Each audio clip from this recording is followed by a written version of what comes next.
quick. All right, so we're going to get going here, and I'd like to welcome you to Lettering and Production for Comic Books. And my name's Sean Glumace. And what we're going to be doing tonight, and we're going to be repeating this again tomorrow from 2 to 4. It's pretty much the same lecture and workshop. We're going to be going through and talking really about the production of a comic book. Beyond just, oh, I'm doing artwork, a penciling, I'm doing inking, maybe digital or by hand. I have someone lettering it. Now I'm putting it all together. My colorist is working on the pages. All these people and all these things need to come together. And what I found, and if you start asking around, a lot of letters, people who set type and do all your word balloons and special effects and everything else, a lot of them also do the production work because they're in the position where they're getting pages, they're ingesting all this information. Someone's got to make sense of all this and put it together in a way that can be delivered to your printer, and also to your digital comics. And those two things kind of go hand in hand. Now, one of the things with InDesign and Adobe, they're really getting into the DPS, digital publishing services, and they are not adapting to the comic book world. I've actually had the conversation with the product managers at Adobe, and they're like, comic book what? It's not a market for them. It's not a big enough market. And from the heyday when I lettered for Image and Marvel and stuff in the 90s to now, I'd work on a book that was, to be very honest, a crappy book, and we'd sell 65,000 units. Now that book would be lucky if we sold 2,000. There was books that I saw that I know people worked on that were selling like 400, 500,000 books for Image. Now, 65,000 is like, wow, that's the greatest book of the year. I mean, The Walking Dead, I think, was pulling 100,000 units and stuff, and they were just all over it. Like, this is the greatest thing in the last 20 years. And it's tough because I came from a publishing background as well, and I'd have a magazine like Truckin' Magazine I was art director on. We'd sell 750,000 copies in a bad month. We were looking at 1.2, 1.5 million units being sold. And I always joke about this. One of the best-selling books I ever worked on was actually for the Carmelites in Los Angeles. And I think we ended up something a couple million. And it was free. What they were doing is soliciting money. So, for the sisters. But they just kept printing and printing and printing. I mean, we were hammering the printer.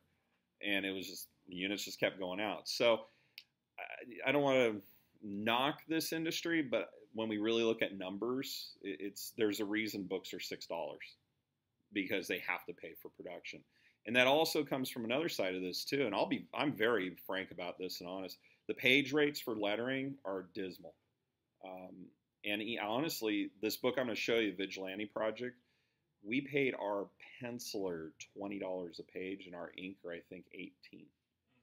I made more as the letterer and as the designer than our guys. And they are all from overseas. I was the only American, other than the writer and the publisher, I was the only American on the entire staff. Everyone else was from the Philippines, Indonesia, Eastern Ukraine, places I don't ever want to go. And talking to them, because we would work through Facebook, and I'll talk a little bit about that too as we're going. Facebook became a huge thing for us in Google Docs and Dropbox.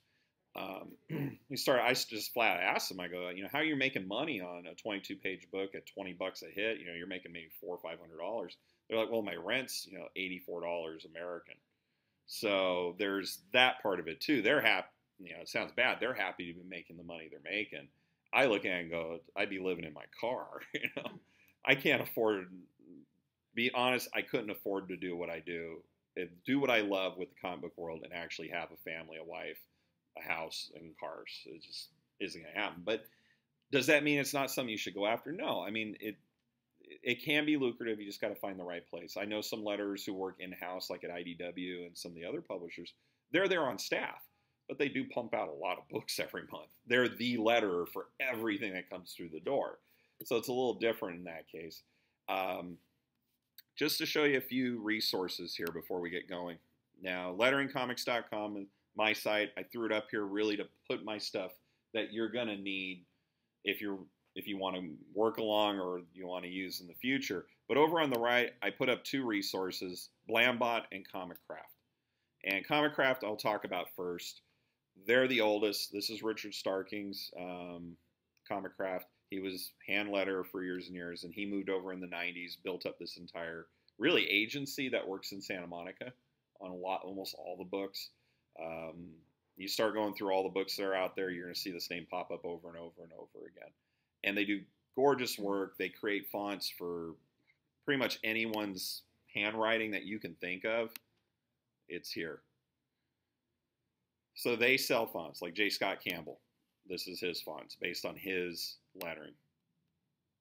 And you'll notice you get a Masterworks collection, it's $1,000. So these fonts aren't cheap, but they're very good fonts. Like Jim Lee, they're all in here. Sketchbook, $29. Sometimes they run some really good deals. They'll run like 3 for $40, and that's when I'll pick them up. I just don't drop $1,000 on an entire collection. If I was doing this for a living all the time, I would just buy the whole thing, and that way when a client comes to me, I have all the different handwriting fonts out there that I can think of. And then I can give them samples and go, do you like this? Do you like this? Can we mix these? The other option for a lot of you, and this is where I'm going to actually push you to, and there's great tutorials there. They are the masters at this. They really are, these two groups. And actually, Blambot is one person. And lots of great fonts here, and they're a little bit cheaper. The font I'm going to use today is actually from him. It's one that I purchased from him. And what's nice is if you go into dialogue fonts, which is really what we're talking about today, and you start looking here, you'll see F, they're free. So he does give away the fonts for free. If you're an independent publisher or you're doing nonprofit work, you can use the fonts in your book. If you are a mainstream publisher or a larger publishing house, he does charge for these. And they're not that expensive. They're like $29, $30. Let's see, Otlin, $20. So they're not expensive fonts. And they're actually very good fonts. And you can read through his stuff. He letters, he does logo design. He does some really nice stuff. To be honest, this is the stuff I like when I see something like this. There's so much work going on here. These big double page spreads and things like this. But they got some great stuff in here, and there's sound effect fonts. Bada Boom. Everyone know Bada Boom? There it is. Everyone knows Bada Boom, right? Even if you don't know the name, you've seen the font. This has gone very mainstream. It's a free font from him. There's a Bada Boom Pro. If you'll notice, this is kind of a messy font, and I'm going to use it today to do some sound effects. But down here, this is a much more clean version of it. The tracking is set correctly, unlike here where you got all these little tracking issues, things are running together. But this is another great resource, and it's a great place to start. He's got lots of fonts that you can try and work with, and good resource. Now, the other thing that we're going to do on this website is I will have the videos that you're watching right now will be up there. So when you come back here, I'll have another little thing with the videos. I post them on YouTube. And all the files and resources are here. So let's talk about production before we even get into lettering. And I'm going to show you an actual book right now. So this is Vigilante Project book number 1. This is how I format and set up my my project file or my project folder. And so I'll have one for each book in the series. And what's nice is I can kind of duplicate the last one and keep my structure and even steal all the stuff just to be consistent. So we ended up doing 4 issues of this. If you want to talk about Kickstarter, I've been through Kickstarter hell and heaven. We went through 5 Kickstarters on this. We ended up raising about $24,000. And that was in production and everything else. We went into this, and I came in after they had started. They had brought me on board because they had sent this book out to a lot of publishers. They had to finish book 1. Their colorist lettered the book in Photoshop.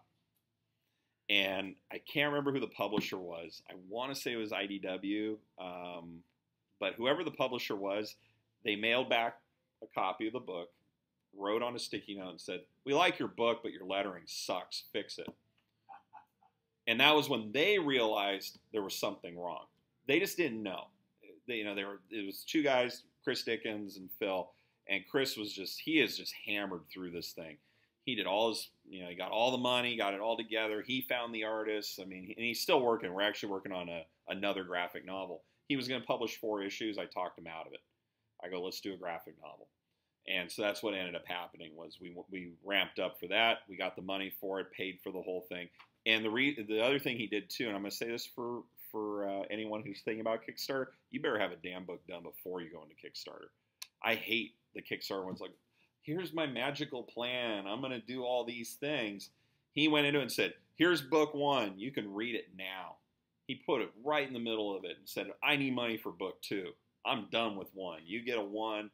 You know, it's not this, you know, mythical book that's going to come out 7 years later. He goes, no, I'm going to get this sucker done.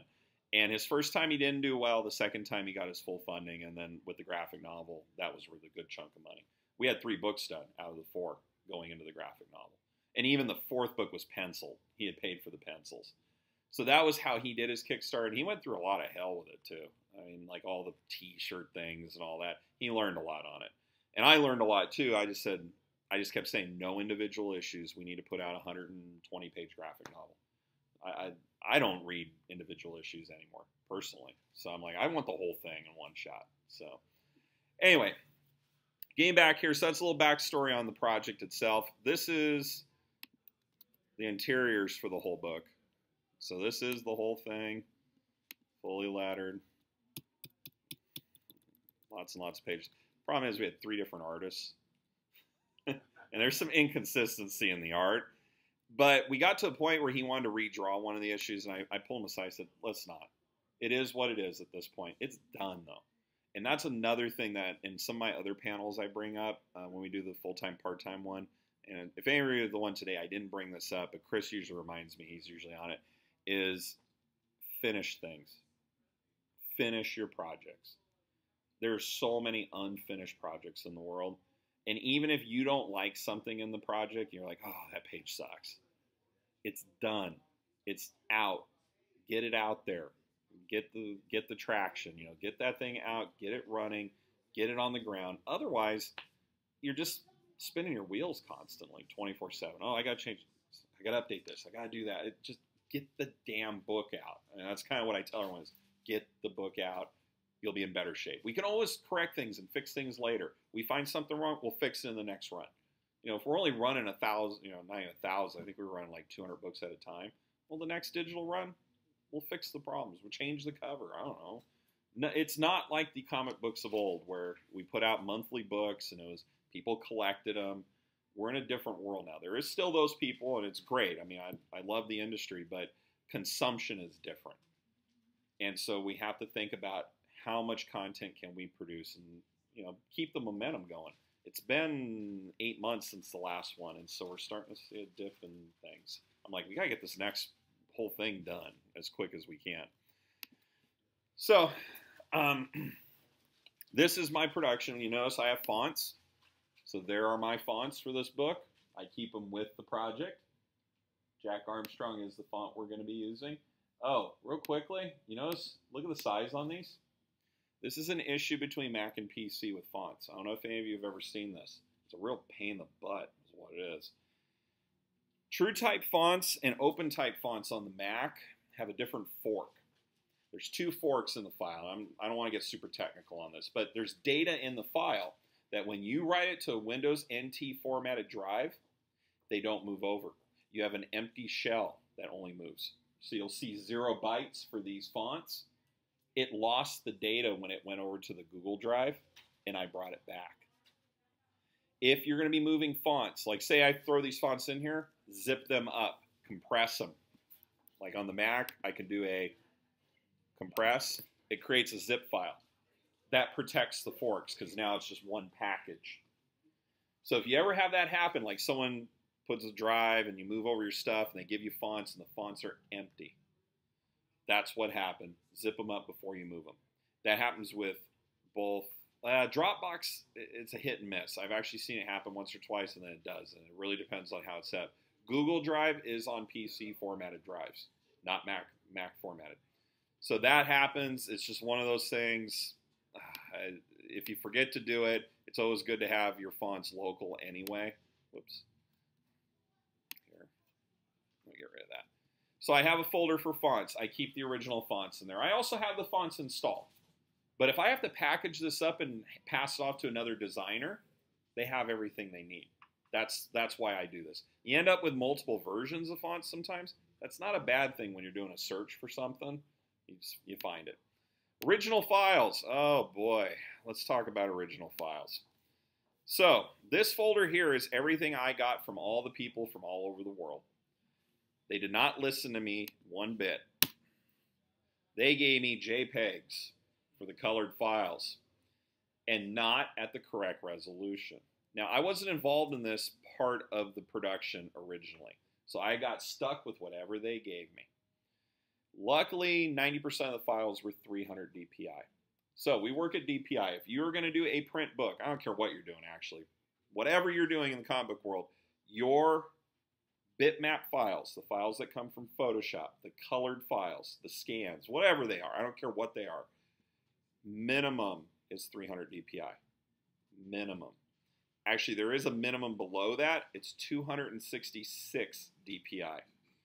That's 133 line screen, which is what most things are printed at when we get into line screen and stuff. We used to cheat at McMullen Argus, and it had to do with file sizes. We were trying to trim off as much as we could off the TIFF files later on, the files that we use. We don't have to do that anymore. This is back when we had no hard drive space. Question? A lot of webcomics are doing 72 the full screen. Actually, I would suggest you do 144 now for webcomics, and that's because of retina displays. So we call it it's high def, HIDEF 2X. It's sometimes called retina displays. So you know Apple has the retina display. It produces the image, and I'm simplifying this, at 2 times the resolution of normal. So if you have something on the web and it's 72 DPI, it will render, it'll look fine.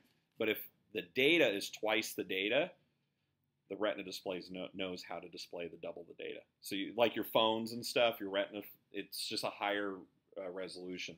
What you would do actually, if I was in WordPress, I'm going to use the WordPress example here, or Muse. I don't know if any of you know Adobe Muse. Muse is an awesome piece of software. In Muse, it automatically will generate both files. So if someone's on a retina display, it writes the code to render the retina version. If it's on a normal display, it renders the regular. So on the web, traditionally everything was 72 DPI. The thing is, though, let's say you're doing a web comic, you're building it in Photoshop, putting it all together, do it at 300. And the reason is, do it at 300 at the size you're going to reproduce at. So if it's 8.5 by 11, 8.5 by 11 at 300 DPI. You never know when you're going to print it. You can't print 72 DPI. Everyone knows that, right? You download something off the internet, you hit print, it looks like crap. That's because of the resolution issue. So always, always, always, there's an old saying, garbage in, garbage out. So if you have garbage coming in at 72, we can't make it 300. It's going to look bad no matter what. So 300, however you get it, please, 300, 300. Now, I get some colors who do it at 600, and that's okay. I can convert it. But they're just creating really big files that I'm never going to use, is what it really comes down to. As long as it's over 300, I can really care less what the colorist is doing. Also, too, colorists do weird things. They color beyond edges. They don't set up trims and bleeds for you. They'll go in and scan. So let me back up here. What we're looking at are finished, flattened, compressed files. Remember, JPEG is Joint Photography Group. It's a compression. You're losing data. It's throwing away data. This is not the format I want to have stuff delivered into me for production. I would prefer the PSD file. They're huge, but then I can open them up. I got to change in a layer or something. I can get in and edit. Some colors, they won't give you the PSD because it's their negative, and that's perfectly fine with me. The file format that I suggest for them all is TIFF, Tagged Image File Format, TIFF, at 300 DPI, uncompressed. Or if they want to save some space, there's a compression we can add, LZW compression. I'm going to do one of these in a few minutes in Photoshop. I'm going to actually convert it. What's the difference between the TIFF and the JPEG? The TIFF is not compressed. It's a production file. The JPEG, it's like your phone. It takes the raw file, or your camera. It'll take the raw file and compress it down to a smaller format. Photoshop decompresses it. It will open the JPEG and decompress it, but you're throwing away data. Then if you save it again as a JPEG, now you're just doing a copy of a copy of a copy. You start degrading it. It's kind of like a photocopy. A photocopy, a photocopy, a photocopy. Eventually it's just going to look bad. Yeah. The other thing I will say is there's always a misconception about JPEGs. JPEG is the format we use for stock photography in the world. You go and buy stock photography, it's 10 quality JPEG. If it's on a disc, that's kind of like your negative. And I hear people go, well, the moment you open it, it's going to make it worse every time. I go, no, it doesn't. It's when you save it as a JPEG again is the issue. And so I'll have students and other designers like, oh, JPEG, you know, I'm not going to store it that way. I go, no, it's for delivery and storage. Make things smaller, and you don't have to eat up as much storage, and easier to transmit as well. It's a fine format, but for what we're doing here, we're really doing a disservice to the original. We're compressing it. And so, yes, the human eye may not notice it, but if they can deliver a TIFF file to me, why not deliver me what I need? So I sometimes really have to, yell at my color, especially colors overseas. They just send whatever, and I'm like, this is not right. It gets into this mess. So this book, I ended up with all these JPEGs. One thing I don't have in here, and I should have grabbed it in one of my later books. I also usually will have the pencils. I actually will letter on pencils. I can speed up the whole process. The problem with lettering on pencils is the color sometimes changes the layout to fit things and move things and do things. So I can work on pencils or I can work on inks, but I really like to work on my colored ones, or my colored pages, because sometimes my word balloons have gradients and color. It really depends on how you like to work. Personally, I get lazy with books, and I just wait till I get the finals in, and then I just start working, because then I know I'm not making any changes later on. So some letterers will work on pencils. Some will work on inks. If you give me it and I'm in the mood, I'll probably just try to pump out as much as I can. If not, I'm going to wait till my final production files are in to really start putting the book together. Also, you'll notice I got like inside back cover PSD file. These were files from the previous designer, but I still keep them in here. You never know when I need them. These are just little parts. Like there's the logo. It's an Illustrator file. So these are all my things. Oh, here we go. Pencils. I lied. Here's the pencils. So I have all the pencils as well. These would come in. And I like using pencils. When I'm designing, I like to use the pencils, and I'll show that in a few minutes here too. So you can go through this. This is all the stuff that I get from everybody. Here's the script, which I'm going to need here in a minute. So this is the script. And I'll be honest, I don't know what program he uses off the top of my head, the writer, but it was something for television, and it works really well. So you can see it's description and dialogue. And so I'm looking at both as the letterer. The penciler's been working off this, and here's another thing. If any of you pencil, please leave room for the letterer. I'm not magic. There's only so much I can do if you give me a half an inch, and I need 3 inches. I can't do magic. Everyone thinks, oh, you got Photoshop and do whatever you want. You can't do that. So you need to have room. And a good penciler, when they start laying out their pages, they actually will put in the circles or the balloons, and they'll put the things in to help me out. Bad pencilers, oh man, I have to sit here and really tweak and do things. So this is one of the scripts. You'll notice there's a couple of them. There's revised ones. I keep everything. You never know. It's just become a digital pack rat. That's the best way to put it. Oh, we had an ad that ran in one issue, so I had to have the ad too. Can you go through one of those scripts again? Sure. Let me just grab this one here. No, it's a little tough to see. Here we go. We'll do it in Acrobat. So here we go. Guitar Hero, blah, blah, blah. There's all the information. And so right here, he describes, this is the main character, a 9-year-old African-American boy wearing space pajamas, sits slumped against the wall, holding his ribs. There's a broken guitar in his hand or nearby, and a tear rolls down his cheek.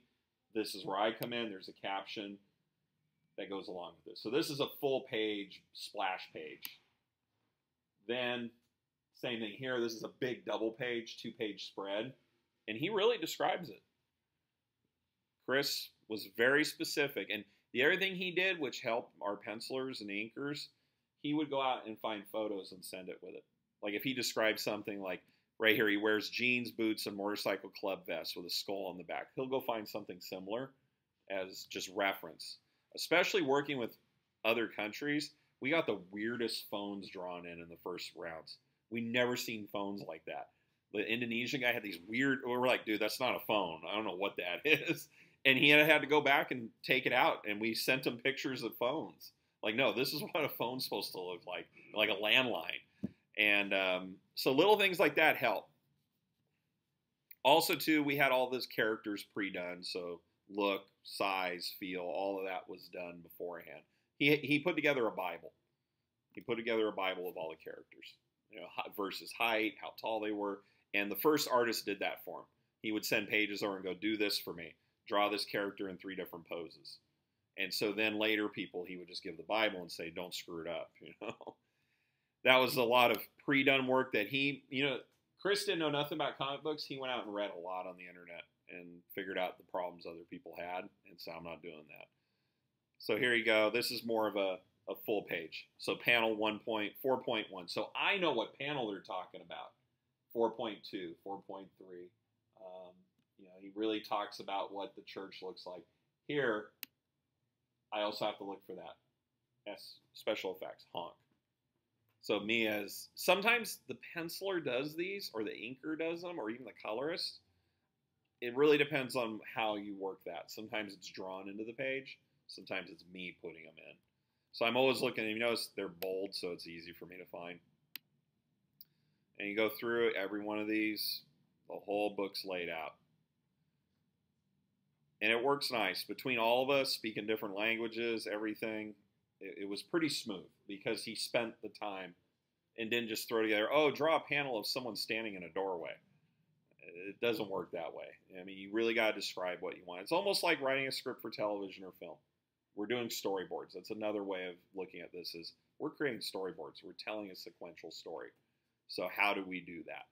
And his other thing, too, he wanted to do TV and film with this, so he really took that stance as you could take his script and actually shoot it if we had to. So logos, all that stuff, I have it all here. Then production files. You'll notice I've got TIFFs and AI files. It used to be when I lettered, I converted my Adobe Illustrator files to EPS, Encapsulated Postscript. We don't have to do that anymore. I don't have to outline anything. I'm not even going to talk about it in here, but we skipped an entire production. It's gone. We don't have to mess with it anymore. So we have our production files, TIFF. So there's the cover. You know why it's doing this? Anyone know? Looking ugly? It's a CMYK preview. Cyan, magenta, yellow, and black. We're going to talk about it here when I open up Photoshop Doc. And then here's the credit page. Remember the pencils? I have to design all the credit pages. I have to design all the other parts of this thing. Not just the lettering. I get to put the whole damn book together. So this was sorry, it's a little tough to see. Looks much better on mine. But I use the pencils on all of these kind of to tell a story, what's going on for the whole book. I mean, I don't give anything away that's bad. It's kind of like a little preview. And I like it. I like the pencils better than the final production in the end. But, getting all your credits together, making sure all this is right. Once I had this one done, all the other books fell into place. All I had to do was change out a few things, and I'm sticking to be consistent. You don't have to recreate the wheel every single time. You can see these are big files.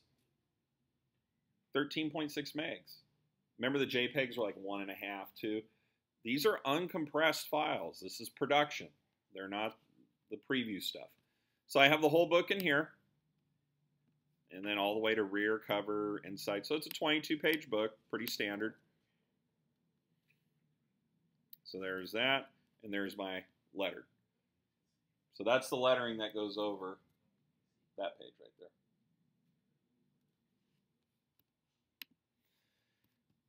We're going to get into that in a second. So now, promo stuff. These were pencils and inks. Sorry, it's a little tough to say. Other artists who did stuff. So things I can use. He commissioned a lot of people to do a lot of different things. And it was nice because I had stuff to fall back on and backgrounds. Like these were, the pencils were, sorry, they're a little washed out up there. But they were really good on that end. So I ended up using them through a lot of promo stuff. I have no idea what this is about. It really shouldn't be in there. Templates. So these are the templates I actually gave to you. So I keep them in here as well. And then we have working files. These are PSD files. They're big, but I can always come back and edit the credits. So this is a PSD file. I like to call working files anything that's the original that isn't the lettering. So let's say I created a cover in Photoshop. It's all layered out. I keep the Photoshop document here. So that's a standard book for me. And there's a lot of different ways to approach this.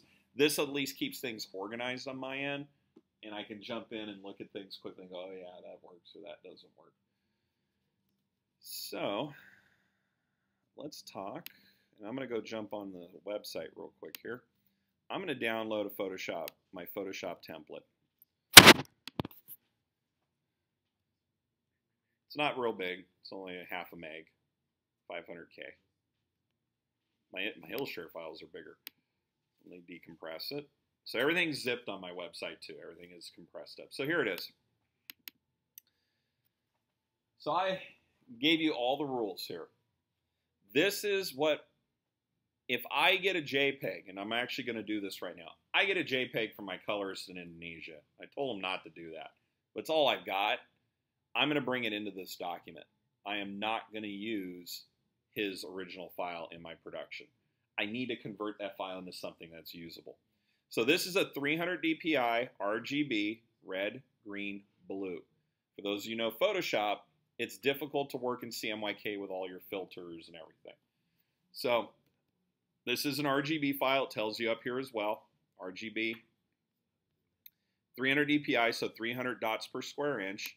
And if you go into image size, tells you here, 307 by 10 and a half. So you can see the pixel size. It's a big file.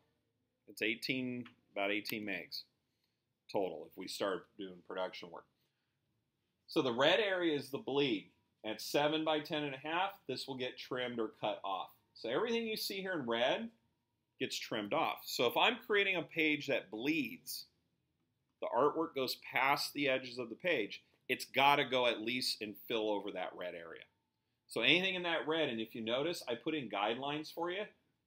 So this is the bleed right here. It's a 0.125 inch bleed. That's about as small of a bleed as you can get. Some printers want a quarter of an inch. Most production gets trimmed down to 0.125. So I just stick with that. Now, the next one is the green area. This is the final trim size of the comic book, 6.75 by 10.25. I really wish, and this has to do with newsstands going way back. There's all kinds of reasons for this. I really wish we used the standard paper size for comic books. It's a real pain in the butt with this stuff. So a lot of the rest of the world, they don't understand why we did this. And it's just, it came from the magazine industry and the publishing industry. We're stuck with it. Nothing we can do about it at this point. There we go. Then the purple area is the live area, or what we call the safe area. And we have a 1/4 inch margin here. See this green? From the safe to the trim. The reason I put the safe area in here is you really don't want to put any artwork that you don't want to get trimmed off. We call it safe area. Like if I'm doing lettering, I'm not going to be rolling my lettering into this green area. I mean, if I have to, I will, but I have to know it might get trimmed. Because when books are getting trimmed, they shift. You know, everything's put together, they're going into trim. You know, if it just shifts slight, now you've lost an 1/18 of an inch or something. You want to make sure that you don't accidentally trim anything out or anything goes away. I'm sorry? Exactly. And also, too, when they're, you know, as much as we want to say you're cutting this much and that big old guillotine's coming down, it shifts. And we run one at our campus in our printing department, and that thing will cut through a baseball bat. But I've cut things, I'm like, oh, it's off by that hair. And that's why we put that in there. I've watched a lot of people get burned on this 1/4 of an inch. Yeah, everything's pretty much 100 pound now. I mean, or 80 pound. It used to be newsprint. Oh, newsprint was horrendous. It was all. That's a web printer too. That gets into web printing and it's rolling off. It's mostly sheet fed now. It's all sheet fed. 80 pound, 80 pound UV coat. I will say this: comic books are printed on really nice paper now. You go back to the 80s, it's all newsprint and horrible, ugly, and they're rotting away. At least now we're printing on good quality stuff, acid-free papers and things. But it's here as a warning. I put it in there. Then the purple area is your safe. This is your save. This is where we put all of our artwork. Then save your working file as a PSD RGB file. So if I was going to save this right now, I'm actually going to create on my desktop. We'll call it, come on. What's going on? That was interesting.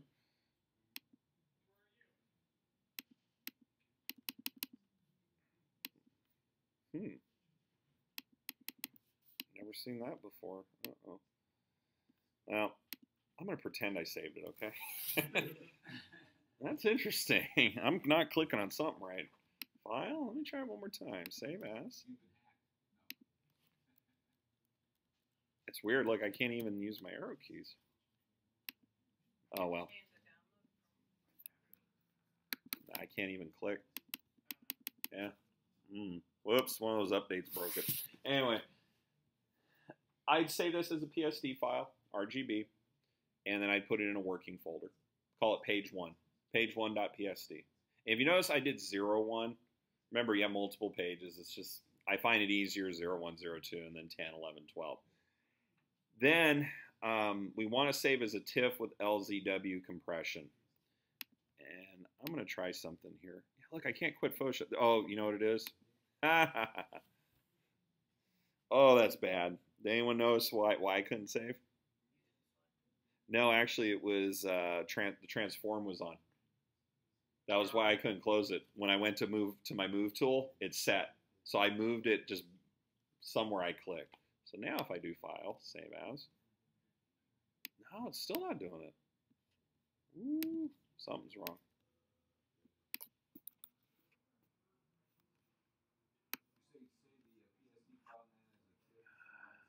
I know. Yes, LZW.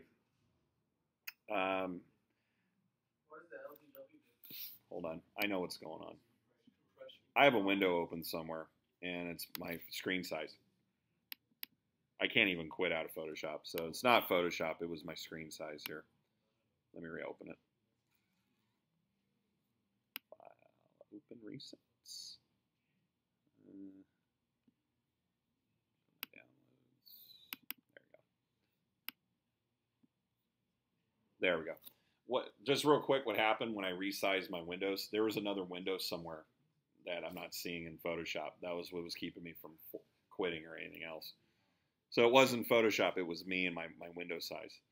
So what I'm going to do here is I'm going to create a new project on my desktop. We'll call it Comic Book 1. Then I'm going to create in here a new folder. I'm going to call it my working. And I'll save this as page 1. So that's if I'm starting a new book, this is exactly what I would start doing. So this is a Photoshop document. This is a working file. I can always come back to this file, make changes, then save it again as a TIFF.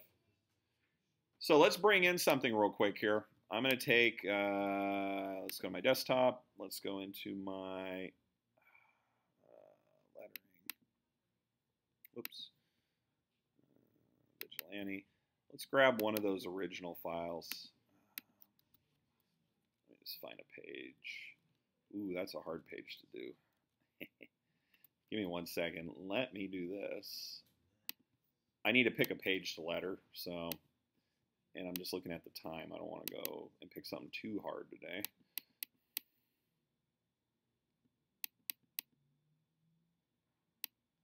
Actually, we'll do this one first, just because it has just a box on it. It has a real simple. So that's page 1. So let's grab one. I'll bring it down to Photoshop. There we go.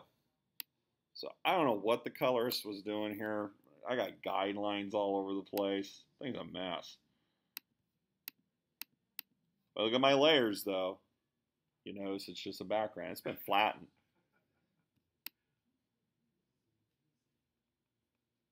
Let's look at the image size. So, at least this was done right. Look at the size. The colorist made it 7 by 10.5 at 300 DPI. Thank you. At least he did that right for me. So what I can do here is I can just do a quick copy and paste. See how it fit perfect? So now I can see where my trim is, where my margins are, everything's kind of in place. That's why I gave you this template. So if you get weird artwork and it's too big or if it's too small, then you can at least readjust it here. Remember in Photoshop, you want to turn on your auto select and show transform controls with the move tool. And in the comic book world, it makes life real easy because you can hold down the shift key. You can resize. Now you can't blow up. Can't blow up. As much as I'd love to tell you you can, you can't. I do want to show one other thing here that I push very hard with my students in the website of the world. When I brought over this image, it's 100% of its original size, right? I didn't make any adjustments to it. Let's say this image was actually twice the size. It was 600 DPI. Big thing. When you scale something in Photoshop and you commit to it and you blow it back up, what happens? It's a mess. You just shrunk it, blew it back up, you're going to have an ugly piece of artwork. There is a way around this. Oh, remember, multiple undo. For those of you who use Photoshop all the time or Illustrator, you know you do have a multiple undo in Photoshop. It's the step forward, step back. Command Option Z on the keyboard. Or on the PC, it's Alt Command Z on the keyboard. That will walk you through the steps in the history palette. And so it's like multiple undo, where you do Command Z, Command Z, Command Z, and you move backwards. Photoshop only has one Command Z. It stores everything else in the history. So up here, you'll see me bounce around some. It's usually because I'm doing that key command. So what I want to show you here, though, is something in the layers palette. You'll notice I brought this artwork in. And in the layers palette, I gave you notes. I said, template notes. You can delete this folder before production. This is a file, live area, trim, bleed. I give you all the measurements, too. This should really be above everything else. When I pasted it in, I had something else selected. What I'm going to do with this layer, though, and I don't even care about naming it, because this is the only thing in this document. I'm going to do a control-click or right-click. There's a thing called Convert to Smart Object. What converting to Smart Object does is it retains the original image embedded in the file. So now, let's say I do need to resize this image smaller, and I commit to it, and a week later I come back and go, oh geez, what did I just do? I can blow it back up to its original size without any image loss. Because what I've done is I've encapsulated that image inside of a smart object. It's another Photoshop doc inside the Photoshop doc. Not everything. If you know you're going to edit this, like doing color corrections and stuff, don't, because it's just going to cause you trouble. But let's just say in this case, I'm not going to do any more color correcting to this. But I just want to make sure I'm not going to screw it up in the future. Converting to smart object's great. Then you can do an edit contents, and you can actually open up what's called the PSB file in Photoshop. This is the embedded image in the Photoshop document. And you can embed images inside the embedded images. I mean, you can do the old Russian doll thing, and you would think, oh, it gets complicated. There are some amazing things I can do with masking using the PSBs and smart objects. It's great for vector-based. When we bring in a logo, always make it smart object. Like I'll do little postcards and stuff for people. I do it all in Photoshop now. I don't even go into InDesign because I can bring in my smart objects. And later on, I can blow them up or shrink them down and not lose any resolution. You don't have to do this. I just wanted to show it to you because it is one of those features that's not super new. It's been around a few versions, but no one really uses it in Photoshop. This is one of those great tools. If you've been using Photoshop for a long time, it really can make your life easier down the road. It's actually called Convert to Smart Object. Yeah. And then if you right click, you do Edit Contents, and you're editing the content in the Smart Object. And everything can be a Smart Object if you want. You can't blow it up. It doesn't make it magic. But if you shrink down, commit, and blow back up, you're not going to lose any resolution up to the 100% of the original size. So this file's ready to go. I converted it, got it in here, got it in my template. You can see it doesn't take a lot of time to do this, especially if you're doing a lot of them. It's just copy, paste, save, and then here's the key. Now I'm ready to bring this in to a production file, make it a production file, and bring it into InDesign. The thing is, you could bring the PSD file in. There's a couple things though. One, it's RGB. Red, green, blue. That's not print ready. I know colorists in this industry who send RGB files to the printer because they go, oh, it doesn't matter, the PDF converts it. I never want the PDF to convert my colors. I have to see the color shift. You know, when colors shift, and actually it's going to be a little tough to see up here, but when I do an image, mode, CMYK, it's going to ask me, do you want to flatten it? Sure. I already saved it as a PSD, so I'm okay with flattening it. Also, you don't want to have layered files in production. You want everything to be flattened. So it's kind of like a JPEG. We're flattening it all down, but we're going to save it as a different format. Hit OK.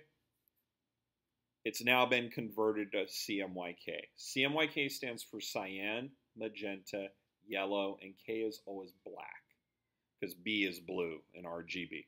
RGB is screen. What we see here is RGB, red, green, blue. CMYK is this, print. It's called four-color process or offset printing. Now, the nice thing is we can print digital CMYK. And you really, I can tell the difference, but most people don't. If I get it under a loop, I can usually tell right away because it's too perfect. Digital printing. This is digital. I can tell by the edge of the font. Yeah, it's digital. But it's great. Digital printing is quick, fast, easy, cheap. A lot of comic books, if you're going to print one, it's probably going to be a digital run. They can run off 200 of them for you at like $1.50 each or something. And that's because they're going to take a PDF file, hit print, and literally a book comes out the end stapled. That's how it works. And we have one. It's called, it's actually a Canon now, but it's the OSE 850. Yeah, digital printing is here. It's awesome. You want to run off a booklet, like we do our graduation stuff at Golden West. We run the final graduation books. They come out finished from a PDF file. Bound, everything. We could do perfect binding out of it. Yeah, trim too. It trims, perfect binds, does everything. It trims the creep on the perfect bound. I mean, and actually we have a unit, they asked us if we wanted it. It will actually palletize and wrap them for you and shrink wrap them. So if any of you have ever ordered an iPhone, or not iPhone, an iPhoto book, or you know those hardbound books with your photography in them, they come out of the machine hardbound. The machine does everything on the inside, and a book comes out. Amazon, when you're ordering books, you know, like say you're going to do self-publishing, trust me, that's how it's all happening. The PDF gets geared up, they run one off, and they ship it to somebody instead of keeping a warehouse full of them. That's why they have standard sizes for books now. You can always kind of tell the self-published ones, but I'm seeing more and more actually big publishers going that route as well. They only print what they need. No reason to have books on the shelf, just print what you need. And comic books, you know, I'm not going to get into what printers to go to. I used to work with Cubicore, which is now American. Geez, that's bad. I should know them. But they were based out of Quebec, and we did all of our printing there. Marvel and DC, I think, still use them, and it has to do with NAFTA and all that too.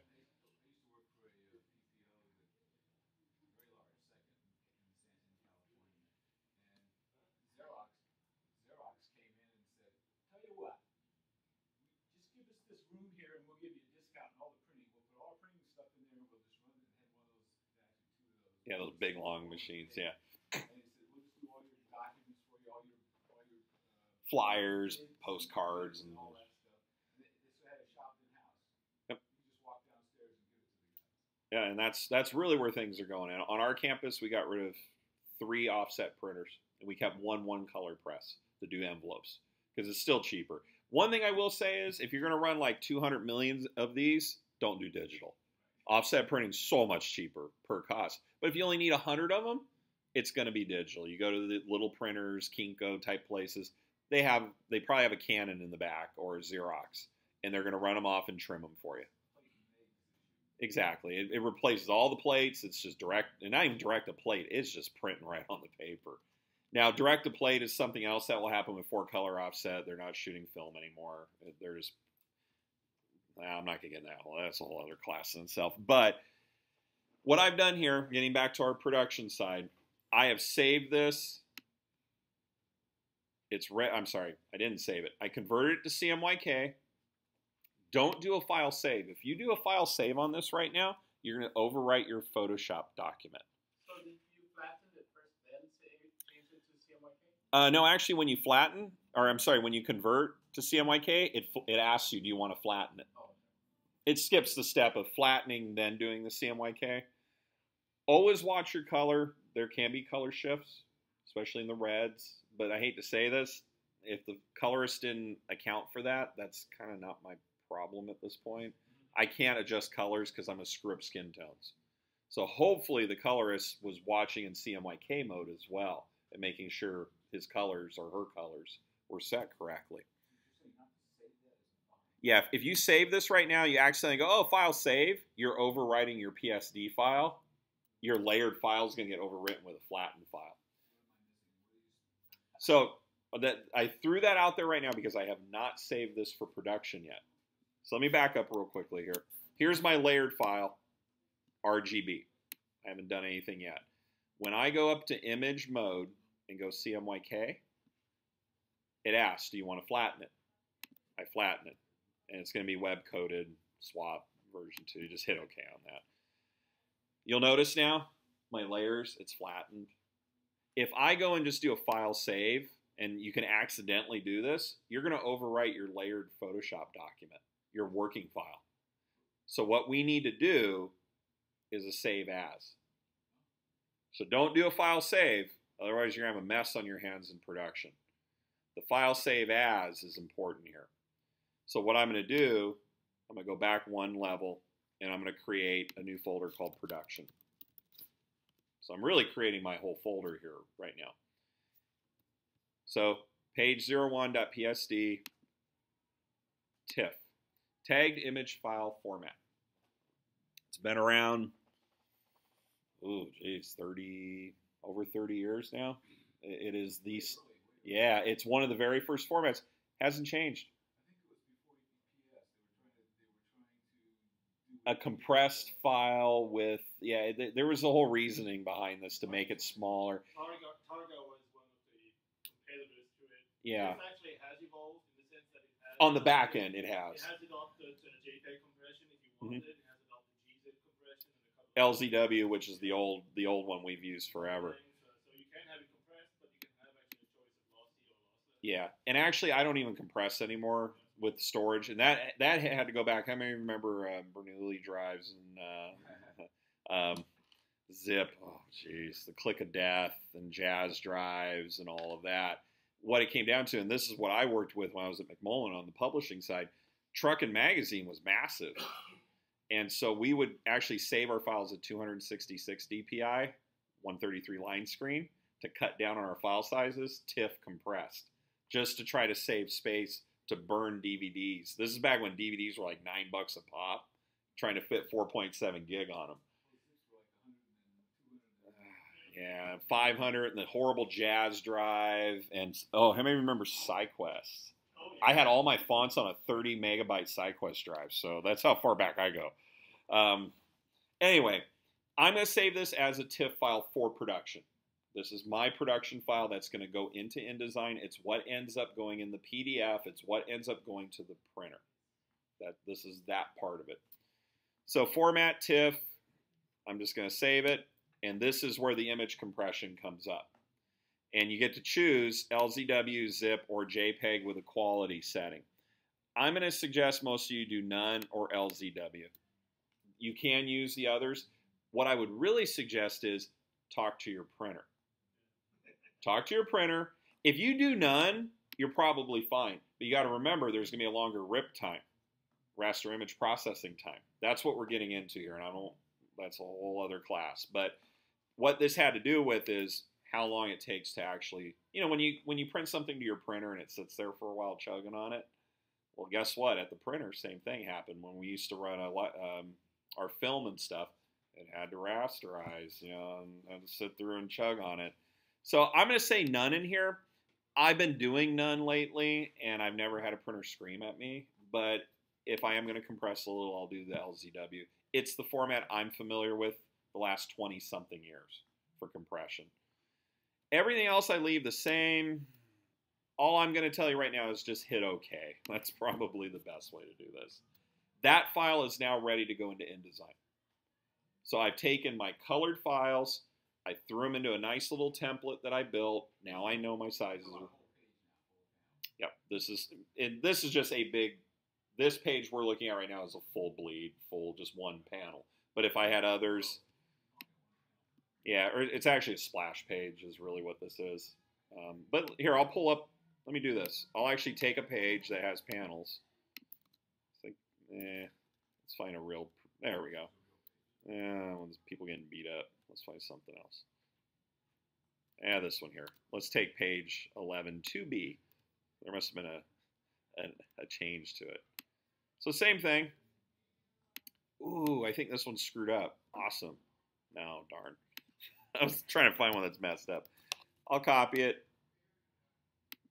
And you'll notice I don't have a PSD file anymore. I have a TIFF file, JPEG. So just kind of in production here. I'll grab my template, paste it in. This one was already fitted. Do the same thing, image, mode, CMYK. Oh, and I create shortcuts for all this stuff on my Wacom. This type of stuff I can do on the Wacom tablet and set them on my sidebars.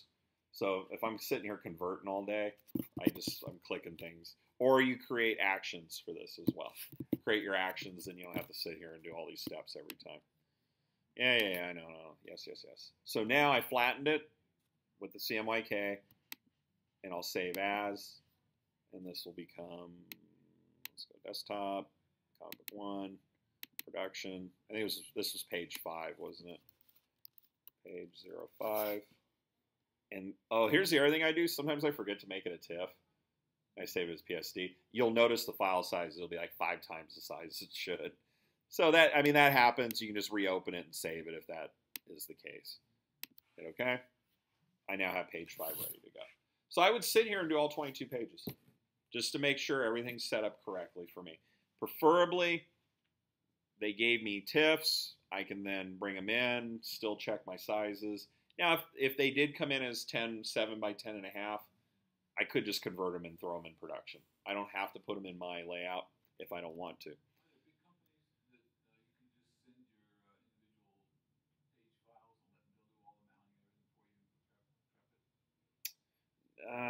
I don't know anyone who does. Like, there's not a company that does this. Like I said, it's mostly design guys or letterers and stuff that are kind of doing this end of it. Production people.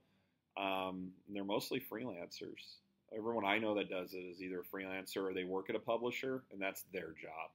This is all they do all day long is prep books and things like that.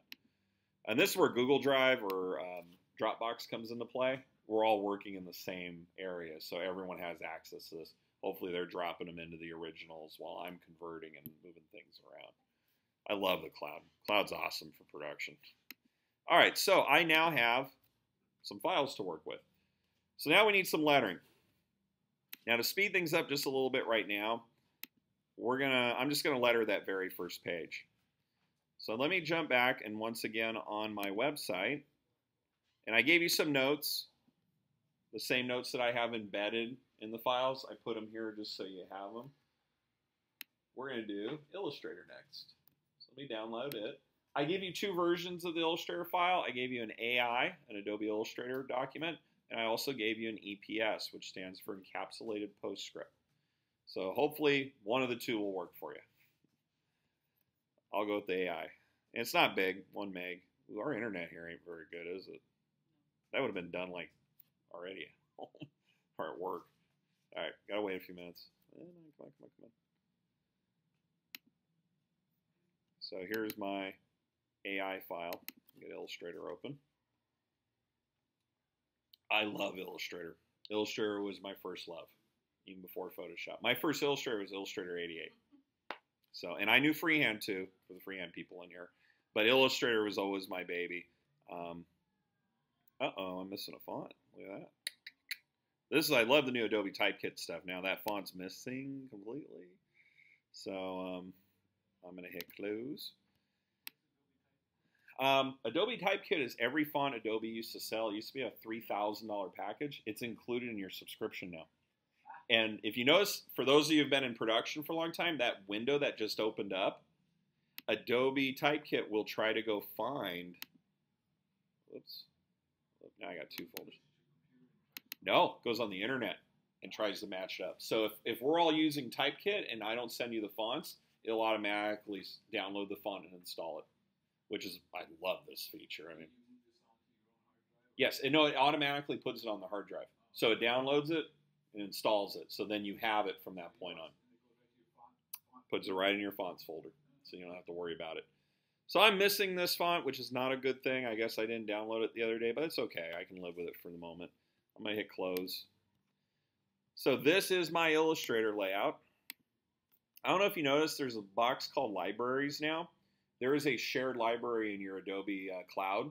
And if you drag and drop a brush in from the new Brushes app on the iOS, or you create one here, when you go to another computer, it syncs all your libraries. It syncs all your brushes, it syncs all your objects. Anything you put in the library, it syncs. So you can jump from computer to computer if you're logged in and have all of the tools that you like all in one place. Now, I haven't started using it that much. I was playing with brushes, and so all these brushes appeared. If you log into the your Adobe account, you can then pull up all of your libraries and everything. Stored in the cloud. Everything's going to be all over the place at this point. But.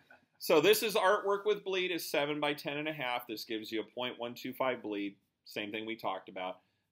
Document size is 6.75 by 10.25 in the live area.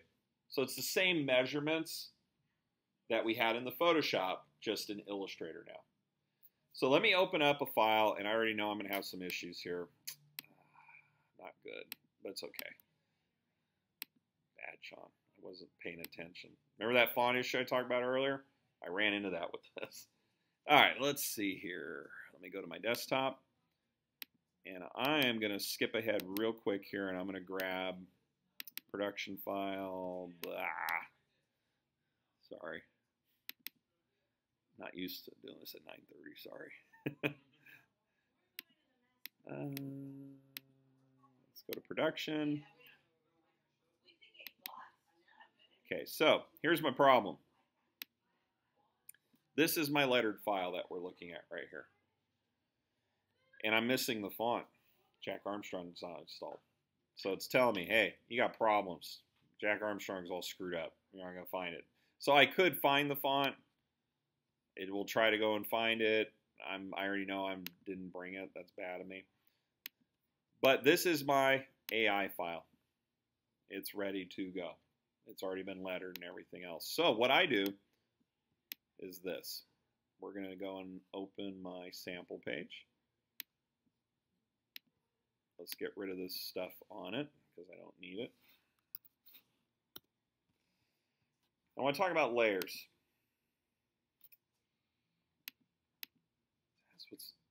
I don't think I have enough room in this is the issue. Workspace. Yep. Did you just notice what happened to all my palettes? Not good. Sorry.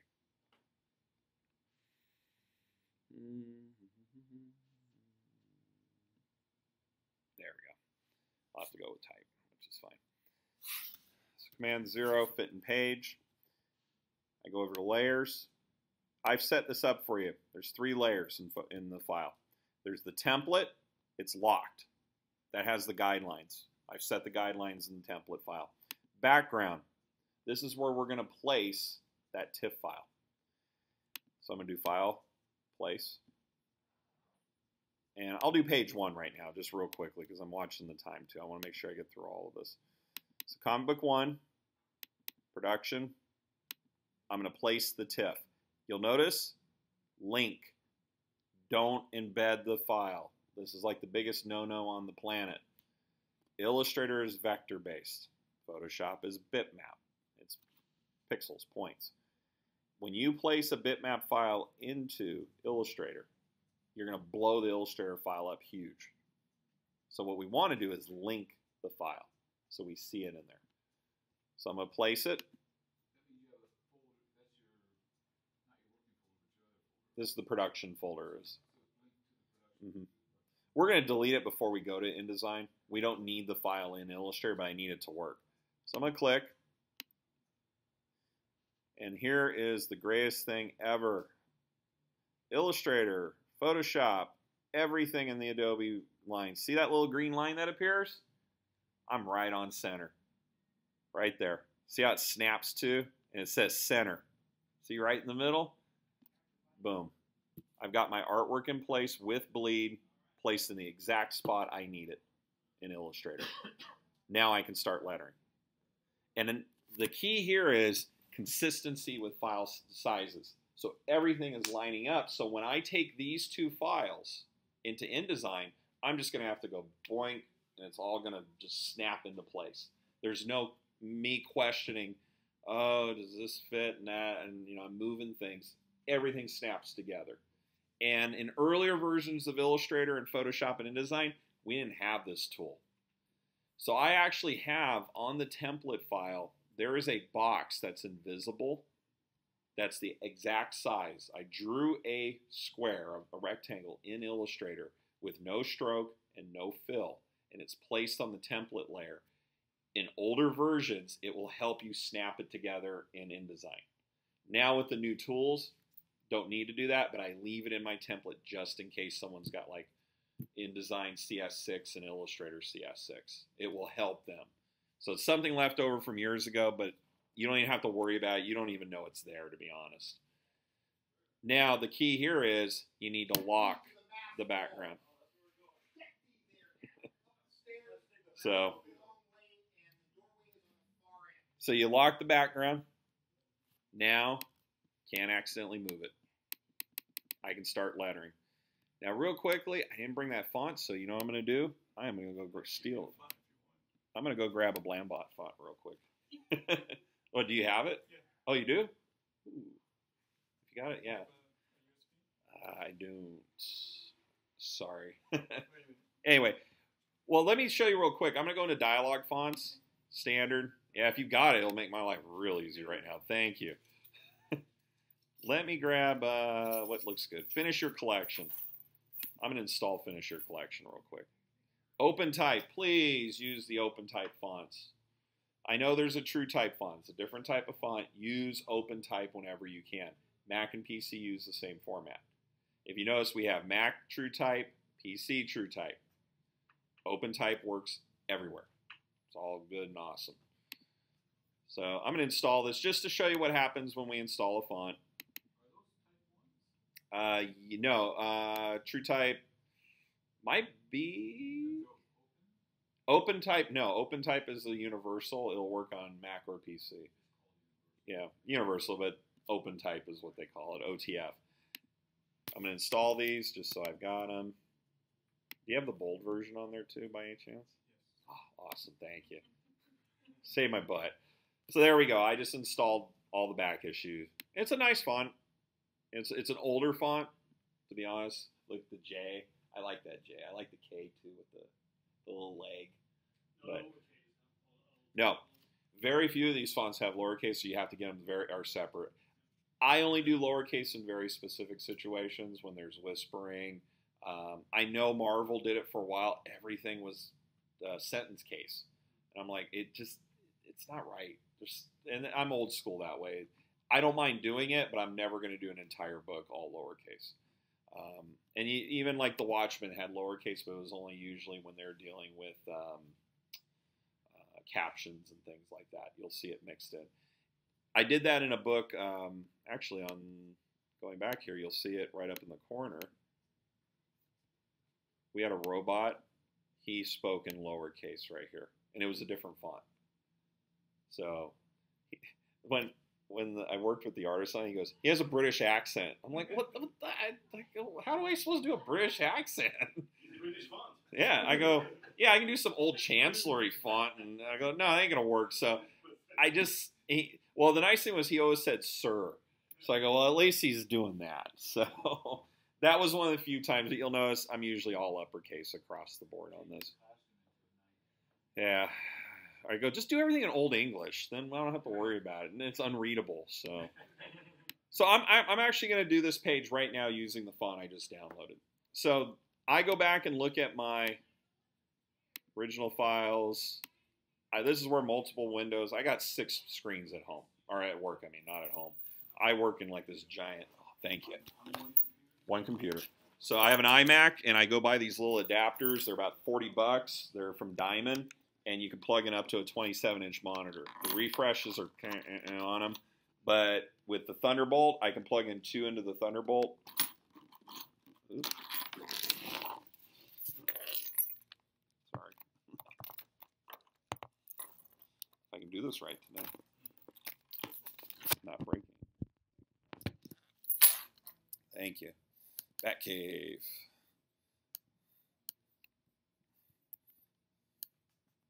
Save my butt. I was going to go online tonight and go download everything off my Google Drive. How many viruses on that? What? Why Illustrator that I feel pulled up before? It's vector-based. So actually, I'll show it to you in a second why we like to use it. And actually now, just to speed things up, I got those fonts. I can actually bring over an entire page real quick. There we go. Install. So now when I go to open page 5 in the production, no errors. So this is a production page. My lettering is all here. Ooh, something went wrong. Didn't like the bold. Anyway, we'll pretend it's awesome. So these are the bold ones. But if we look at the font, this is Jack Armstrong, regular 6-point. That's small, isn't it? You think it's small? It's not. Not with these fonts. So you're going to be working between a 6 and 8-point font normally with your lettering. Somewhere in that range, depending on the font, depending on how it's set. I found with this one, 6 was exactly where I needed it. Not 6.5, not 6.25. For whatever reason, 6 just worked once I had the artwork. And this is where I would sit and play with a page. And usually a page like this where I have a lot of dialogue because I need to make it fit. Let's see if I can fix this real quick.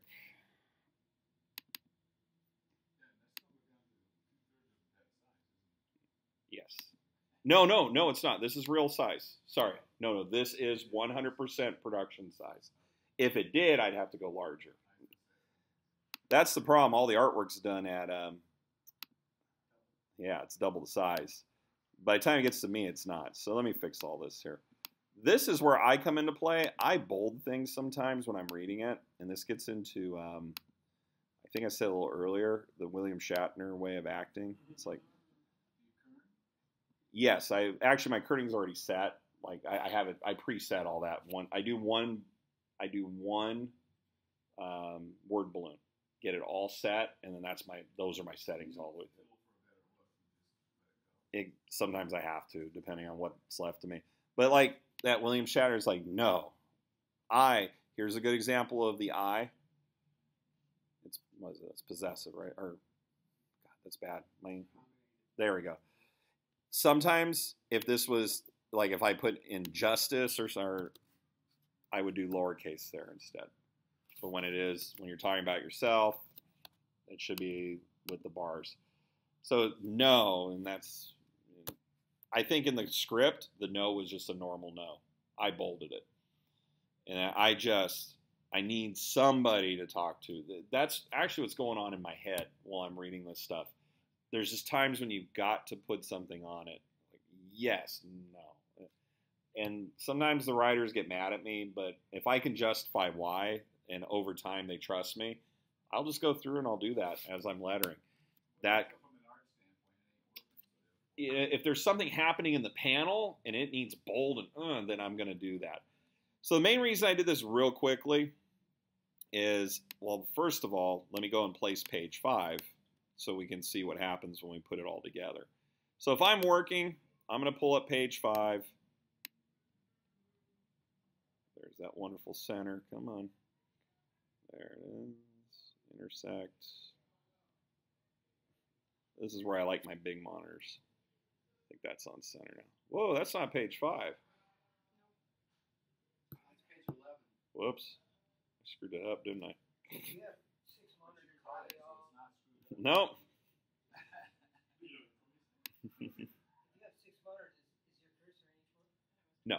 It's, I can go straight across the whole thing. So it's like air traffic control in my office. And you line different programs up? Yes. I have Evernote, my calendar, Outlook email, Gmail's in front of me because I use it so much. Then Illustrator, all my palettes are on the other two. Everything's set. I have all my palettes off on the sides, and I work 27. No, it's all OS, straight across the board, Mac OS. So I want 9 monitors, but my boss is getting mad at me, so I said I'm thinking about putting one above me for some of my other stuff I use. I like to pull up and down, but actually I have a 60-inch we have a big one for all of our video editing, and I push out live to that to see what it looks like on TV. So that's why I'm in Final Cut. That's another end of the world. But anyway, let me see here. I'm all screwed up. I think this is the wrong book. Jeez, that's bad. Was it 12B? Oh, so I really messed this up. I named these all wrong. Thank you. I think it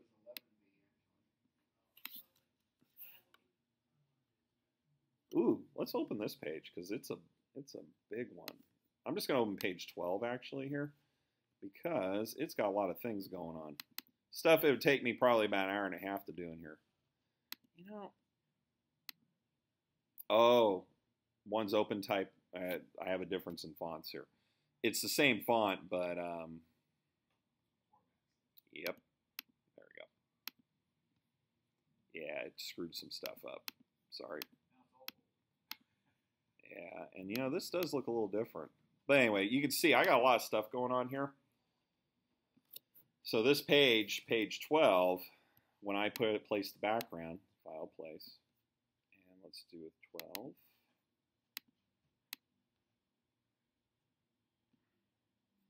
There it is. Looks like it's off a little, so let me just fix that. So as I work in Illustrator, this is what I work on. This is the lettering. I can bring it together. So what I'm going to do right now is show you how I actually create this stuff. So I'm going to come in. Yeah, I'm going to create the bubbles right now. So you can see it's 2 parts. And the Pathfinder tool is key here. So I'm going to go Window, Pathfinder.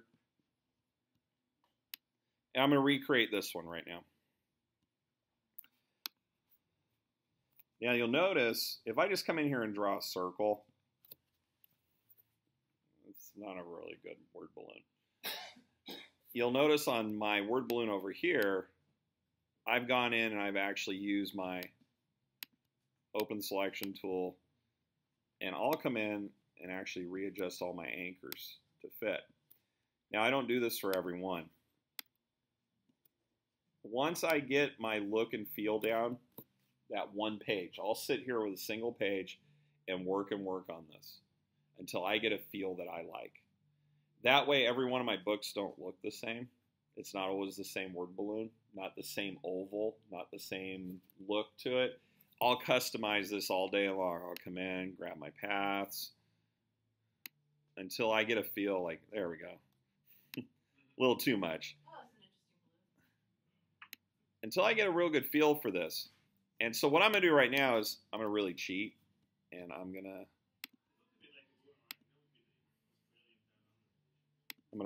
release my compound shape. So this is what I ended up with. I like the oval. It worked. So my type's going to be what happened to the Gentry dress code. I would come into my PDF file. I'm not going to dig around in the PDF for this. Actually, why not? Page 12, right? Page 8, 10, 11, 12. There we go. So Alicia reaches the car and starts to get in. Alvin's not amused. Alvin, what happened to the Gentry dress code? And she says, what? In your outfit. Here we go. Bold. Booty shorts. Your rule. So they want those bolded. That helps me, but I'll probably do some little bit of bolding here. So I'm going to grab the font, or not the font, but the copy. I don't type things. I will not accept handwritten crap. I will not accept printed stuff because I will screw it up. When I'm typing, I type fast, and I guarantee you I'll misspell something, and I miss it, and then they come back as the publisher, you misspelled this. So if it's misspelled here, chances are it's going to be misspelled in the book. They need to catch these things. It is not my job to copy edit what they're doing. I have to assume they meant to misspell it. Because you know what will happen if I fix it? They're going to come back and say, we meant to misspell that. So you never second guess. You just go, hey. Now you might make a note and say, hey, on page 12, panel 2, you misspelled happen. Do you really mean to do that? Is it slang or something? And if you got a good working relationship, if it's your first time out with a publisher or an artist, then that's where things, you don't ever second guess anything. So I'm going to do this. Now here's where I like to work. See, it's a little tough here. Let me go to Command 0.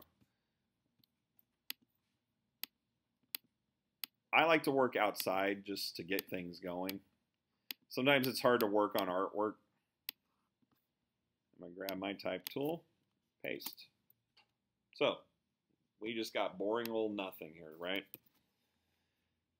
So let's do Jack, Armstrong, standard. See, 12 point's huge. Most of you probably work in 12 point, 11 point if you're in Microsoft Word. It's what you're used to. Don't sit here and do this. Scale. You're going to end up with odd numbers, things that don't match. This is where you really just got to decide, okay, see 9.25. If you use your arrow keys, you can move down and up, or you can always use the pull down or type it in. So I know offhand that 6 point is what works on this. Also, your leading. And you notice we can't do leading here, so we'll go up to my character palette, type, character. I don't have any room on this window, sorry. So I'm 6 over 7.2. 7.2 is the leading between. Let's see what we look at 6. It's tight. Now, we don't have any ascenders or descenders, like a lowercase y. That might go into the X height of my other font or my type below. I think 6 a little tight to me. I'm going to go 6.5. That's where it needs to be. Exactly. But I'm looking at, is this readable? When I'm looking at this and read it. Another thing I'm going to say too, if you're a good letterer, no one ever notices your lettering. If you're good at what you do, it's just part of the book. If you're not good at what you do, everyone notices lettering because it's in the way and is a mess. Exactly. And there are times when you want to do that, but if you're just reading, you don't want that to happen. So I'm going to go over my paragraph, align on center. Nice thing is everything is centered. And now we need to make this fit. This is what takes forever, is what I'm going to do next. The other thing I would do here too is I would look at the kerning. I would also look at the tracking. But I will say this, with most of these fonts that you buy, those things are already set. That's one of the reasons you're paying the money for it, is it's set to be correct. So unless you see something you really want to change, like the G and the E are a little tight, but I think that's what it's meant to be. And that's on the tracking. So, if you want to move up your tracking or bring it in some, you can. Not even going to get into kerning right now. So I'll take my type tool, and guess what we do?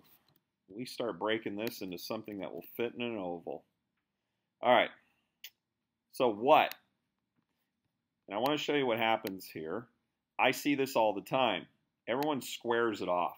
They'll go, what happened to the Gentry dress code? And then they'll draw, and I say they, I just mean a lot of people in the comment. Oop, wrong thing. Yeah, and also too, this just looks bad. Take the ellipse tool. I can't fit that in an oval. I can fit it in a square any day of the week. Oval don't fit. So this is why I like to sit and play. Now, doesn't fit. What's going to have to be on its own? What happened to the Gentry dress code? So I'm wondering if I can work this. Nope. Oop, that was me hitting. Well, technically you could say happened to, and then the Gentry dress becomes one idea. Yeah, and then dress code. Yeah. Well, here we go. This is about as good as I'm going to get right now. And there's times where I can sit here for 25 minutes working on one word balloon. You just don't have the time. So what I'll do is, now I'll play with this. Get the anchors in place. Tighten it up. Always have margins. Please, please, please don't do that. Look at it, and you want an equal margin as best as you can around this. Now here's the problem. This is a little too wide. In the end, but what am I going to do? I could put dress and code on their own. Doesn't work. Yeah. It's just, yeah. I could do this, and you're right, thinking about the concept, but some days, it's just trying to get all of this in one place. It just doesn't feel right with, if I had one more word in here. I'm sorry? Put Gentry there and then have dress code on. Dress code's going to be too wide with the Gentry.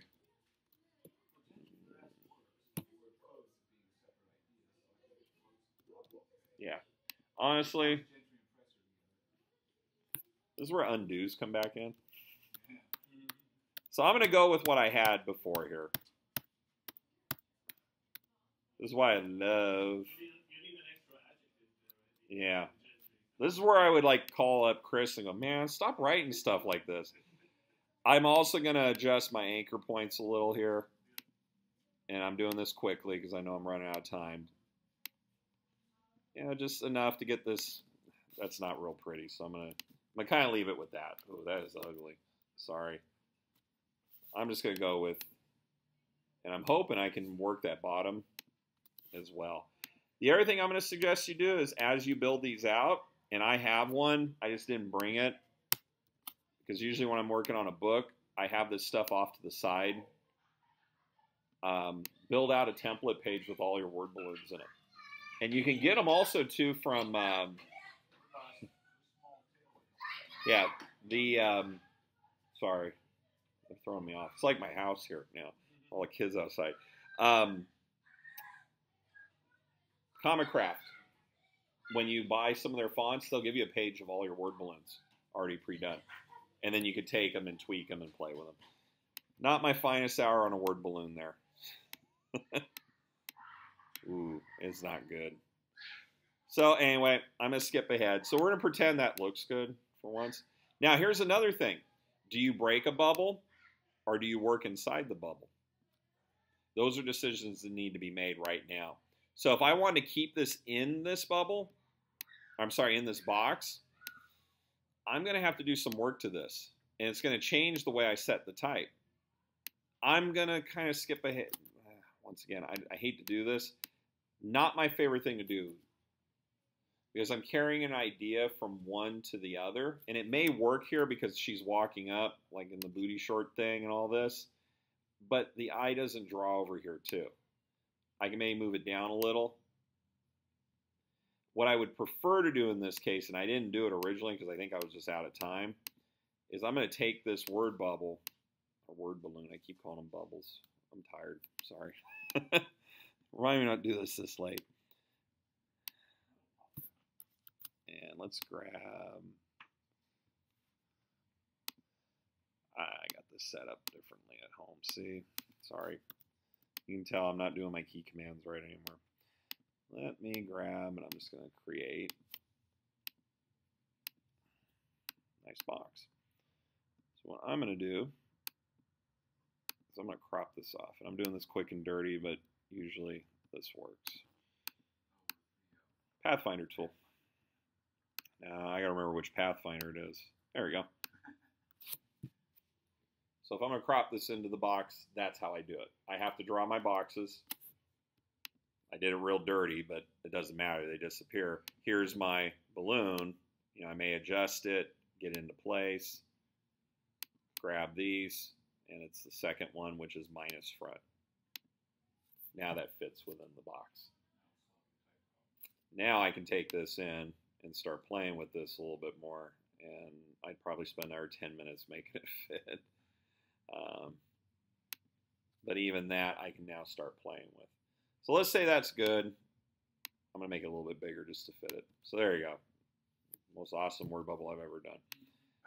So how do we do a monkey tail? I call them monkey tails. So how do I point this to the person so they're speaking? This is where the pen tool comes into play. Now there's a couple ways I can do this. This is not fitting very well at all. So I'm just going to pretend his arm's talking, just so I can do one real quick. What I like to do is I start with a point inside. This is new to the new Illustrator 2014. You see that line that's appearing, the blue line? That didn't appear before. This is new to Illustrator. What it does is it shows me where it's coming from. I like to pull. So there's my curve. Then here's the key to drawing these. Float back over the anchor point, click once, go back up in, and you got your tail. There you go. No. That's interesting. Oh, did they do what I think they did? Yeah. They changed that a little. I'm going to have to do some key commands. You notice it kept wanting to draw. It used to just stop when you clicked. Now it wants to draw more. So there's a tail on it. You can always grab your paths, readjust if needed. You can always grab an anchor, make it a little longer. I prefer to redraw. If I don't like it, I just redraw it. It's faster.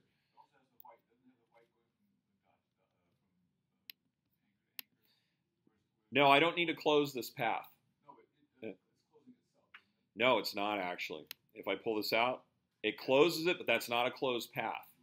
So we need to make these two together. And this is where the biggest mistake happens with lettering. Everyone comes up, and I shouldn't say everyone. They hit unite. Awesome, right? Send to back. Well, what if I have to edit this now? It's one object. A week from now, I can't come back in and edit this. I go, ooh, I don't like where that's pointing. I need to move it. Well, I'm going to have to redraw the whole damn thing at this point because it's one object. So what we do instead is we take both objects. In the Pathfinder tool, we make a compound shape. Compound shape gives us the exact same artwork. Watch what happens. But look at the points. I can come in now and actually move that out. You'll notice it closed it now, but it's a compound shape. So as you're building out stuff, let me send that behind. Yeah, you can undo the compound shape. It's the same pull down. Release. You can also expand it. That turns it back into the unite. You don't need to expand it ever. Leave it like this. So if we look at my other lettering that's in here, they're all compound shapes.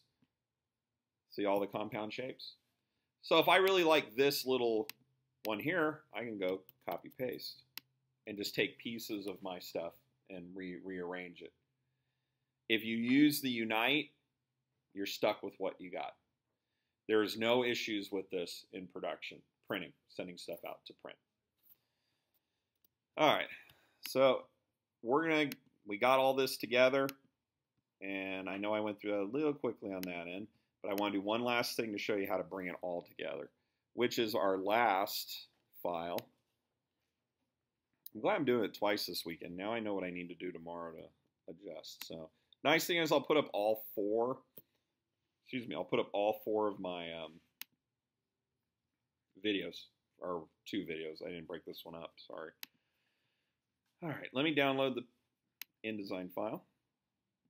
So this is an InDesign. I shouldn't call it a template. It is just a file. There is a difference between an InDesign file and an InDesign template.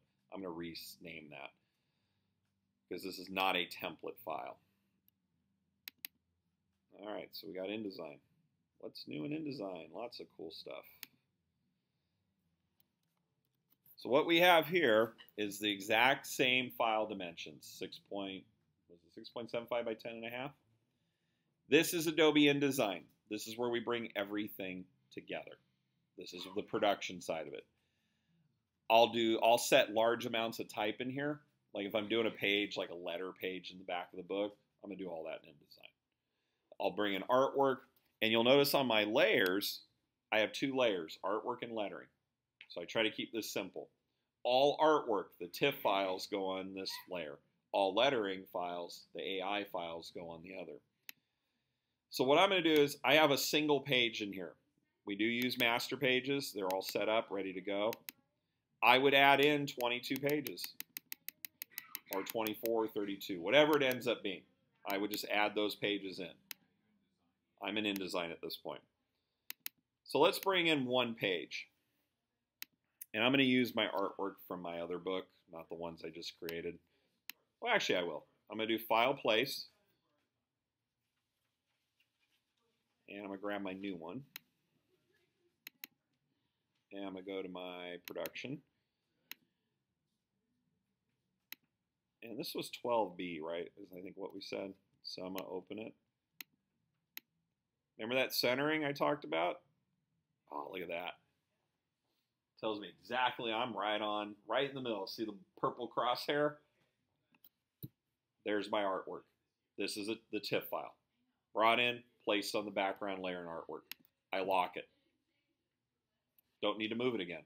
I need it safe. I need it locked. Plus, I won't accidentally place my lettering file on here. Oh, I'm sorry. You know something? Don't lock it. Not yet. The reason is I'll place all my artwork first on every page, then I lock it. If you lock it now and you try to place, again, you have to keep unlocking it. It's an InDesign thing. So now lettering. So I think we said that was page 12, right?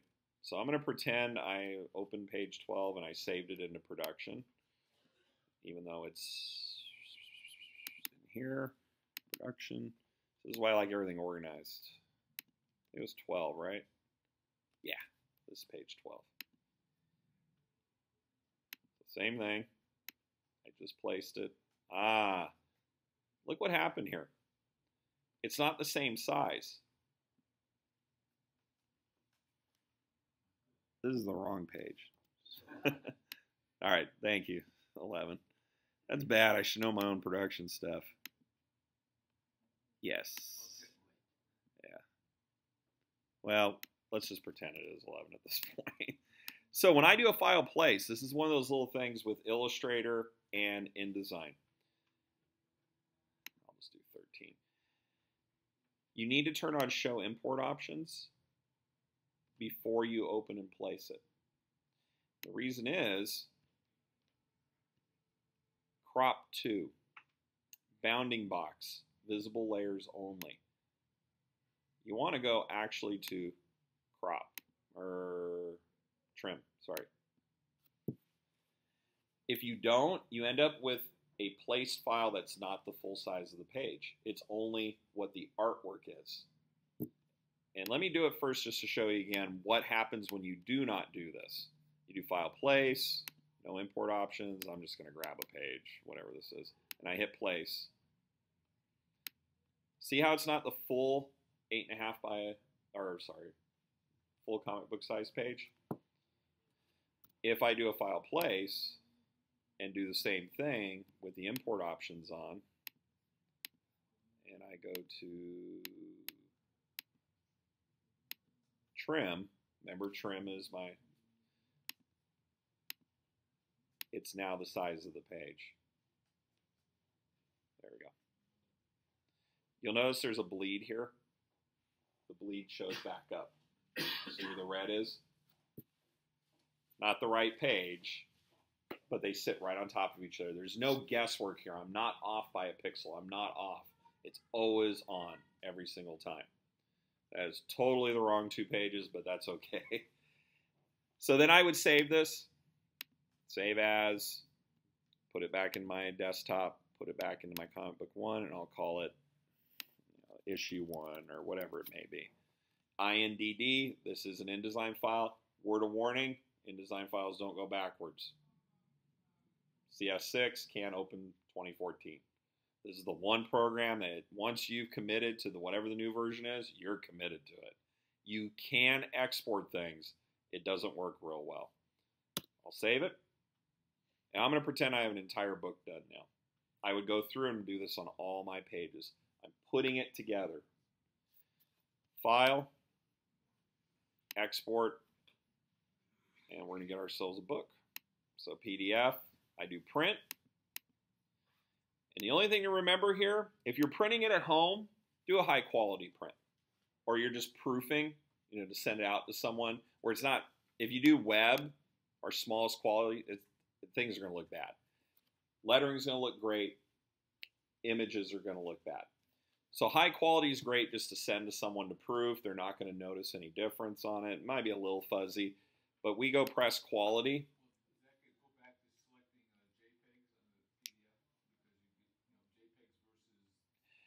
It kicks the DPI down to like 150 or something for high quality. I think it's 200. So what this is the PDF compressing everything. Smallest file size gives you a web, something to throw on the web.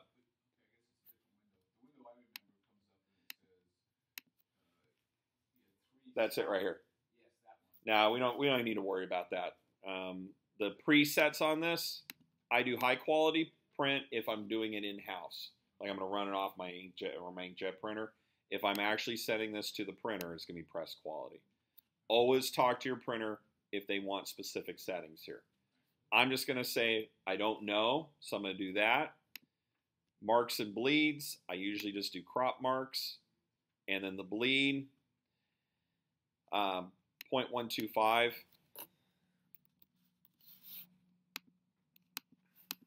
Whoops. There we go. And I'm going to unlink it and set the inside to 0.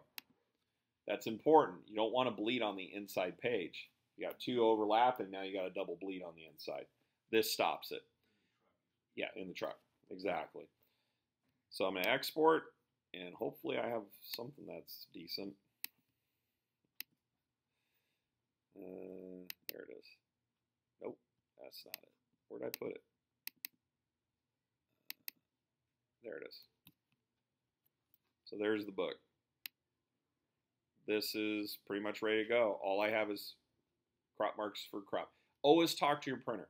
Sometimes they don't want crop marks. They just want bleed. All depends on what they want. But this way, at least, I've now given them something they can work with. This is always going to look great. This is always going to look great. This is what happens when I rush books, too. I'm seeing things I don't like in here. But that's ready to go. This right here was a print version of the book without crop marks. And printer liked it. Total of 100 and something pages in here. And so my job in the end was to get this thing together and out the door.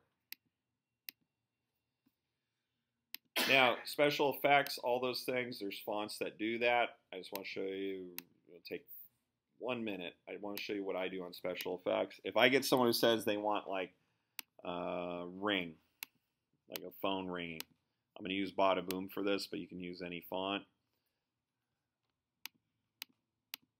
So I'll type out ring. And let's see if we can get, I'm hoping I installed Bada Boom. Probably not. Knowing me this today. I didn't install the font. Bad, Sean. Sometimes we buy a new computer and you don't let her for like 2 months. I didn't put it in here. All right, I'm going to do what I'm not going to suggest you do, but I just need a font. So let's use Impact. Not what I wanted to use, but it's big and thick.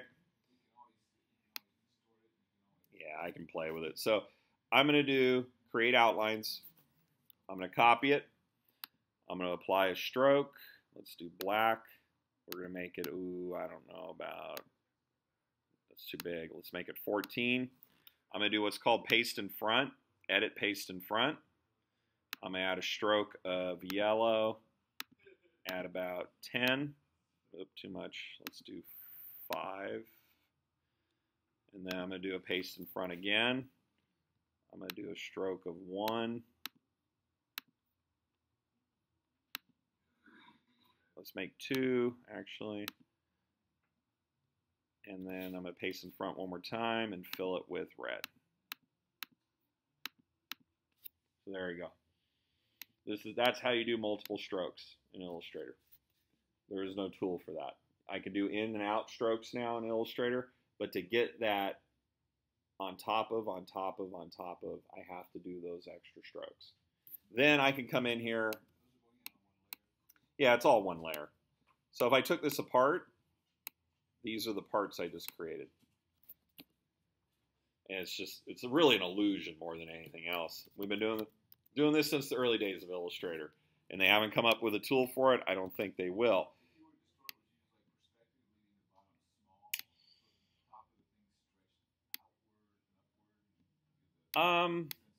Actually, what I would probably do here, if I had Bada Boom running, I like to offset my type some. And this is not the best looking version. Yeah, and I can even rotate these one by one. Like I said, not the prettiest version. But I would actually go in, character by character and put it all together. So. When you ungroup. Actually, I went object, ungroup when I outlined it. And you notice I outlined the type for this. I'm not just typing on the type and working it. I have to outline it. And this is a case where outlining type is a big part of it. So anyway, that kind of gives you an overview of a lot of the stuff in there. Hopefully with the templates, this gives you somewhere to start from and you've got stuff that it's just going to work.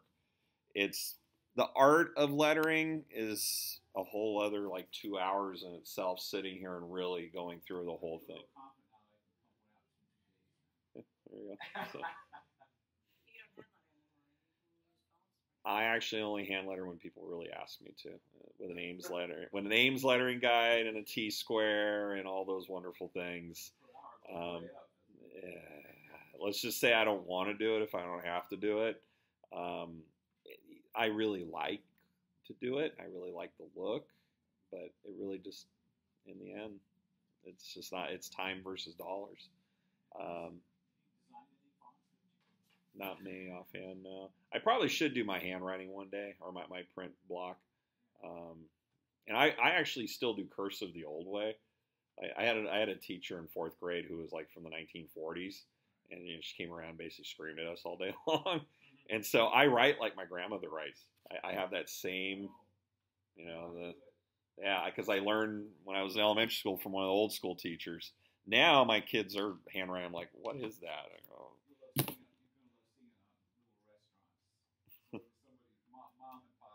yeah. the nice dotted lines and the green paper and all that. That's how I learned. And like I said, I learned from drafting. I had a teacher who used to hit us if we didn't do it right. This is public school too. He was an old Vietnam vet, walk around, whack us with a T-square. Yeah, with a T-square too, man. That thing hurts. So you'd sit there and do all your type. And if you screwed up one or two of them in there, every letter, whole page of A's. And you just have to set all of your with your Ames lettering guide on your own. He didn't give us lined paper. He gave you a blank piece of paper. So you had to learn how to set all that, then do it. And honestly, all of us got good at it after, like an entire year of cringing when he walks by. But I tell people, in the end, the trade arts gave me a skill set that you would have never thought would have led to this. And it's memory, muscle memory. It's doing things the same way. Then you see my signature, and it's a total mess because I'm lazy. But no, it's not uniqueness. I just scribble. Anyway.